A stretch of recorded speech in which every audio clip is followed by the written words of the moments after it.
একটি অপতথ্য বা তথ্যের বিকৃতি গোটা দেশকে অস্থিতিশীল করে ফেলতে পারে, মানুষে মানুষে তৈরি করতে পারে বিভেদ। আর তাই জাতীয় স্বার্থেই প্রয়োজন এসব অপতথ্যের বিপরীতে সঠিক তথ্যটি তুলে ধরা।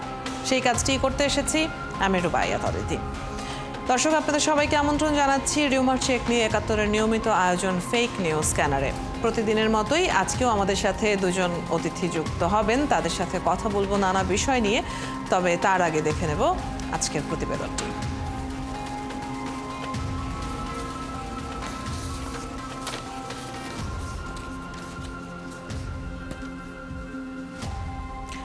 যুব ও ক্রীড়া উপদেষ্টা আসিফ মাহমুদ সজীব ভুঁইয়ার বাড়িতে ১২০০ বস্তা চাল পাওয়া গেছে।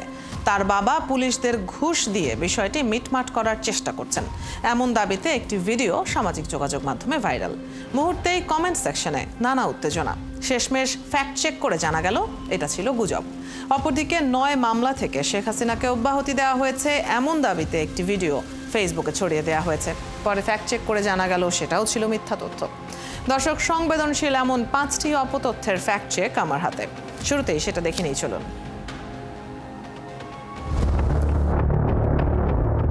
সম্প্রতি যুব ও ক্রীড়া উপদেষ্টা আসিফ মাহমুদ সজীব ভুঁইয়ার বাড়িতে ১২০০ বস্তা চাল পাওয়া গেছে। তার বাবা পুলিশদের ঘুষ দিয়ে বিষয়টি মিটমাট করার চেষ্টা করছেন, এমন দাবিতে একটি ভিডিও সামাজিক যোগাযোগ মাধ্যমে ভাইরাল। রিউমার স্ক্যানার টিমের অনুসন্ধানে জানা যায় দাবিটি সঠিক নয়। প্রকৃতপক্ষে চাঁদপুরের শাহরাস্তি উপজেলার এক ইউনিয়ন পরিষদের সদস্যের ঘর থেকে চাল উদ্ধার করার ভিডিওকে আলোচিত দাবিতে প্রচার করা হয়েছে। ইন্টারন্যাশনাল ক্রিমিনাল কোর্টে দায়ের করা ৯ মামলা থেকে শেখ হাসিনাকে অব্যাহতি দেওয়া হয়েছে, এমন দাবিতে একটি ভিডিও সামাজিক যোগাযোগ মাধ্যম ফেসবুকে প্রচার করা হচ্ছে।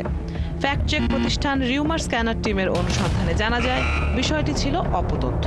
প্রকৃতপক্ষে ইসরায়েলের দীর্ঘস্থায়ী ফিলিস্তিন দখলের আইনগত দিক তুলে ধরে সুইস কনফেডারেশনের একটি লিখিত প্রতিবেদন ইন্টারন্যাশনাল কোর্ট অফ জাস্টিসে পেশ করার ভিডিওকে আলোচিত দাবিতে প্রচার করা হয়েছে।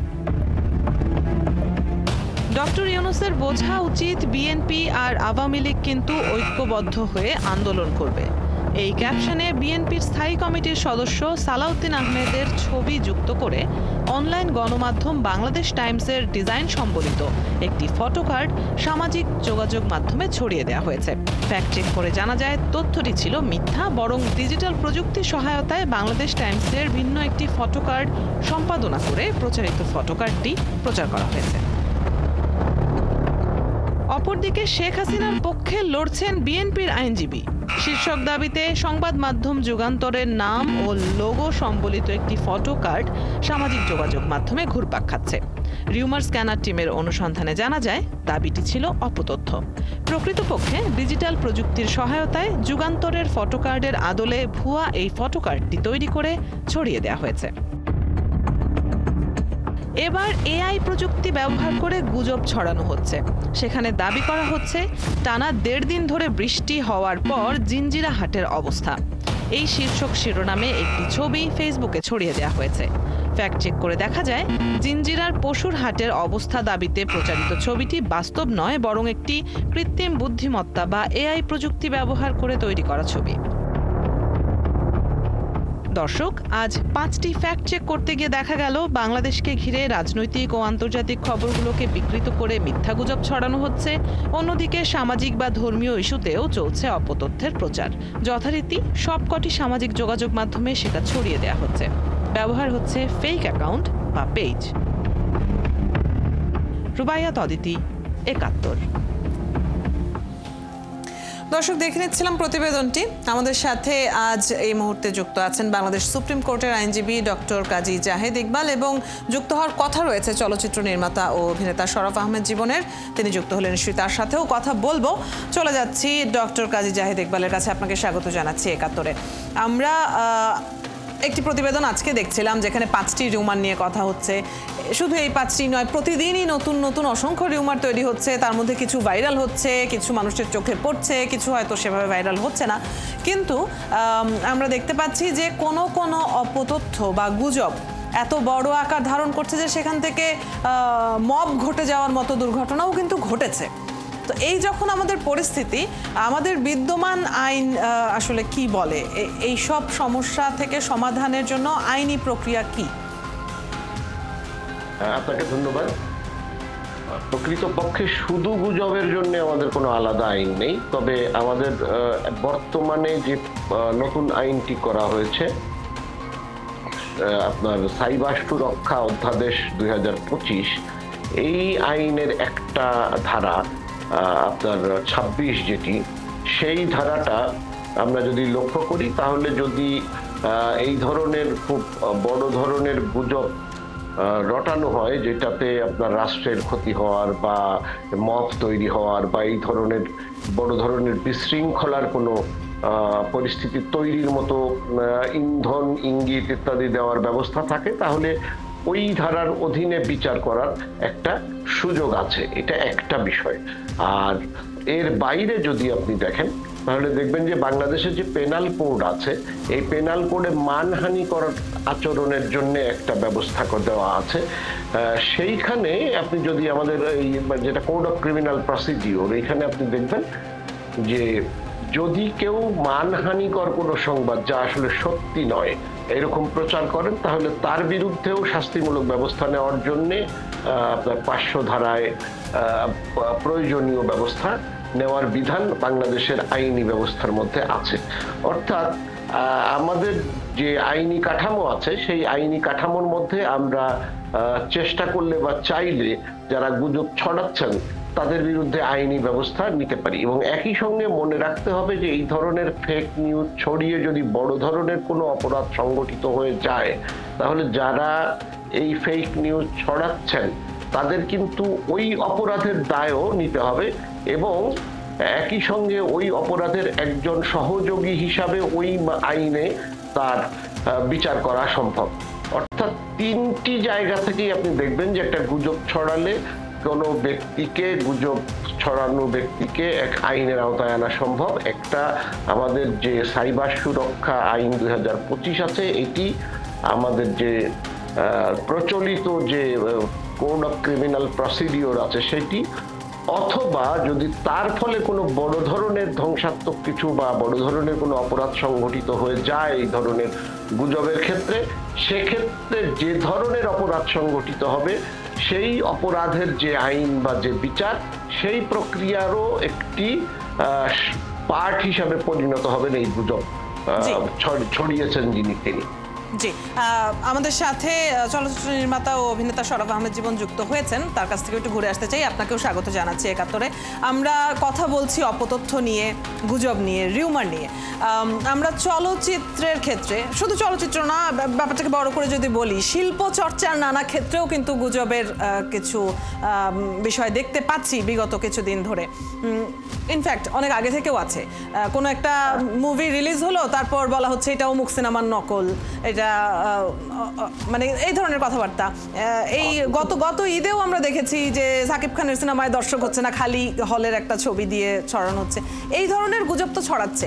এইটা শিল্প এবং শিল্পীর জন্য কতখানি ক্ষতির কারণ হয়ে উঠতে পারে এই ধরনের গুজবগুলো?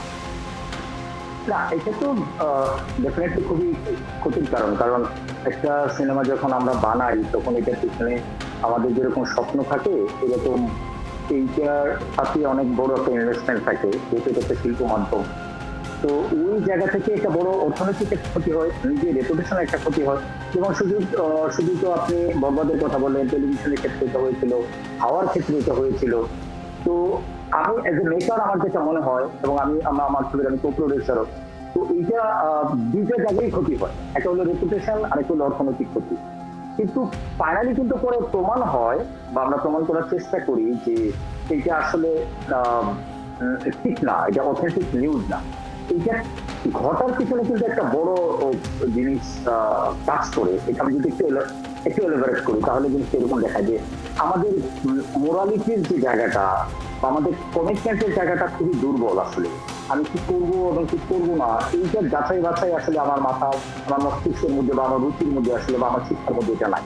মানে ধরো আমি যদি একটু অন্যভাবে বলি যে আমাদের এক ধরনের একাডেমিক শিক্ষা হয়তো বা আছে বা চলছে বা একটা চর্চার মধ্যে আছে, কিন্তু আমাদের কিন্তু কালচারাল যে এডুকেশনটা বা যে সাংস্কৃতিক শিক্ষাটা আমাদের হওয়া উচিত বা দরকার, সেটা কিন্তু আমাদের নাই। যার কারণে আমরা যখন যেটা পাই, আমরা ফেক নিউজগুলো নিজেরা যেরকম তৈরি করি, এরকম ফেক নিউজগুলো কিন্তু আমরা স্প্রেডও করি।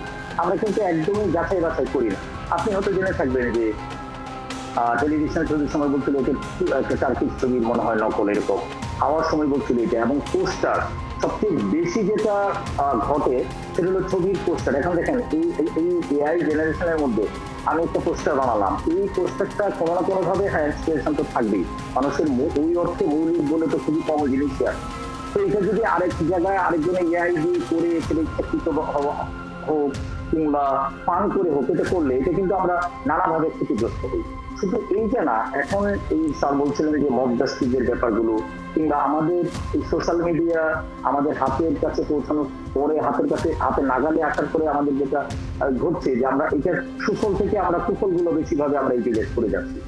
তার জন্য যেটা হয় যে আমাদের এই জেনারেশন বলেন, আমাদের এই সময়টা বলেন কিংবা পরবর্তী একটা জেনারেশন কিন্তু এইটা থেকেই আসলে শিক্ষাটা নিচ্ছে, তার মানে টেকনোলজিকে আমাকে ইউজ করছে। তো আমার ব্যক্তিগত ধারণা হচ্ছে যে সিনেমার ক্ষেত্রে, আমাদের শিল্প মাধ্যমের ক্ষেত্রে এবং মানে ওই মানুষটা বা কিংবা ওই মানুষের সৃষ্টিটা, এটা কিন্তু একটা প্রশ্নবিদ্ধ হয়ে যায়। যেমন আমি ওই দিন একটা নিউজ দেখলাম, নায়িকা মারা গেছেন। তো এই যে নিউজটা, এটা মানে ইনস্ট্যান্টলি খুবই কিন্তু শকিং। শরফা আহমেদ জীবন, আপনার সাথে কথা হচ্ছিল এবং আমি বলছিলাম যে প্রতিকারের জায়গাটা নিয়ে একটু আলোচনায় আসতে চাই। আমাদের সাথে একজন আইনজীবীও রয়েছেন, সেটা আইনি প্রতিকার হোক কিংবা এসব গুজব ছড়ানোটাকে রুখে দেওয়ার জায়গাটাই হোক। কি মনে করেন যে কি করা যেতে পারে? আমার কাছে যেটা মনে হয়েছে, দেখেন আমাদের হাতে এখন স্মার্টফোন আছে, আমাদের হাতে টেকনোলজি আছে, সোশ্যাল মিডিয়া আছে, কিন্তু আমরা না এইগুলোর শিক্ষাটা আসলে আমরা পাইনি। তো এই শিক্ষাটা খুব জরুরি ছিল। এইটা আমরা না ব্যক্তি থেকে পেয়েছি, আমরা না রাষ্ট্র থেকে পেয়েছি। তো এই শিক্ষাটা খুব দরকার ছিল যে আমি কোনটা ভালো কোনটা মন্দ এইটা বিচার বিবেচনার জন্য আমি একটু হলেও করতে পারি। তো আমরা খাওয়ার পরে হাত ধুতে হবে, আমার সাবান দিয়ে হাত ধুতে হবে, এই শিক্ষাগুলো আমরা পরিবার থেকে পাই, আমরা স্কুল কলেজ থেকে পাই, আমরা রাষ্ট্র থেকে বিভিন্ন ধরনের বিষয় পাই, রেডিও থেকে পাই।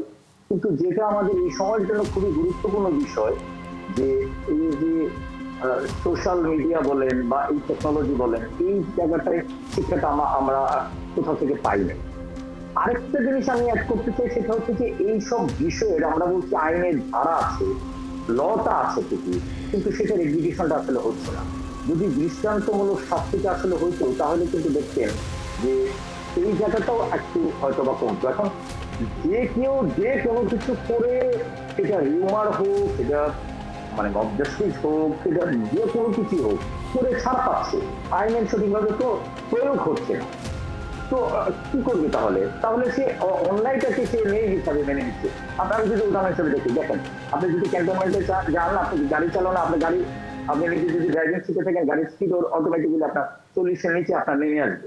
কেন?